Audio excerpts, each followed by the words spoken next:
먼저 성숙주의.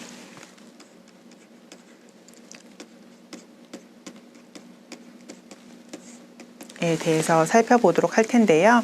성숙주의는 여러분들이 발달 시간에 아마 경험하신 경우도 있고 낯서신 경우도 있으실 텐데요.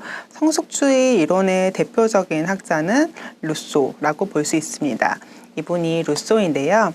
이 루소는 에밀이라는 책을 통해서 아이들에게 가르쳐주지 말고 스스로 배움으로써 학습할 수 있도록 배움으로써 스스로 배움으로써 알 수 있게 아이들 자발성을 굉장히 중요시한 학자라고 볼 수 있습니다.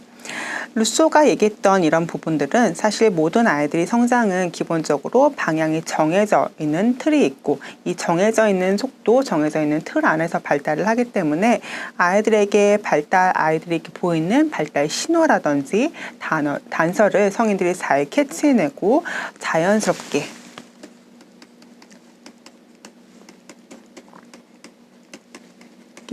아이들이 성장할 수 있도록 지원을 하는 것이 중요하다라고 얘기를 하고 있습니다. 결국 하나의 틀 안에서 아이들이 성장해 난다는 것들은 뭔가 아이들에게 발달할 수 있는 기본적인 발달 순서라든지 발달의 흐름이라든지 이런 것들이 정해져 있다는 요소인데요. 이런 것들은 다시 말하면 아이들이 가지고 있는 유전적 요소를 강조한다라고 볼 수 있습니다. 이 성숙주의는 유전을 환경보다 조금 더 강조한 이론이라고 볼 수 있는데요. 이때 유전을 환경보다 강조했다라고 해서 유전만 중요하고 환경은 중요하지 않다라는 의미가 아니라 유전과 환경 모두 중요하지만 그 중에서 유전이 조금 더 중요하게 영향을 미치니 아이들이 있는 흐름을 잘 이해해 주는 게 필요하다고 볼 수 있습니다. 이때 유전이 뭔가 정해져 있는 것들을 깨서 벗어나지 못한다라는 의미보다는 일종의 순서성이라든지 아니면 흐름 혹은 변화의 방향성 이런 것들이 있다라고 생각을 하시면 좋을 텐데요.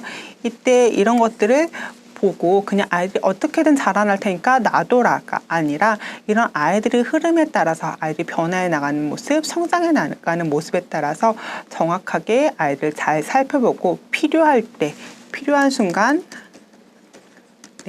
적절한 도움을 필요 시기 적절하게 제공을 한다라는 게 더 중요하다고 볼 수 있습니다.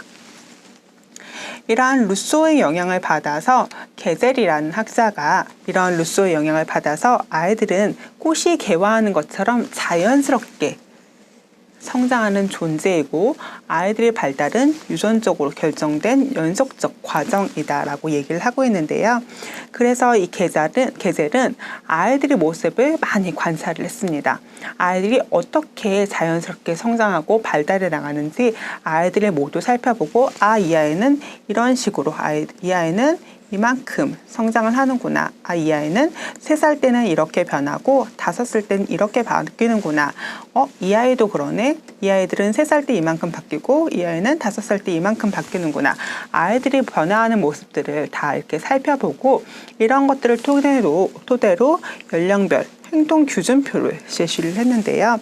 이 연령별 행동 규준표는 이 아이 연령 수준, 이 아이가 1살이면 1살, 2살이면 2살, 5살이면 5살 아이들 연령 수준에 따라서 기대되는 행동의 기준치를 제시했다고 볼 수 있습니다.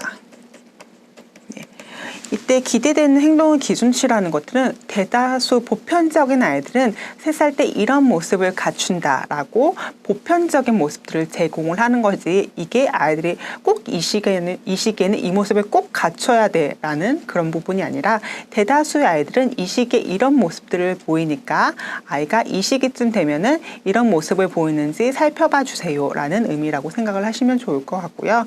100명의 아이가 있으면 그중에 한 95명 정도가 이런 모습들을 보인다라고 생각을 하시면 될 것 같습니다.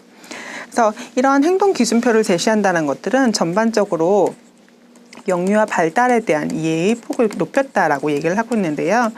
영유아 발달 과정 여러분들이 아마 수업을 들으시면서 전반적 이해도를 높이도록 도와준 학자라고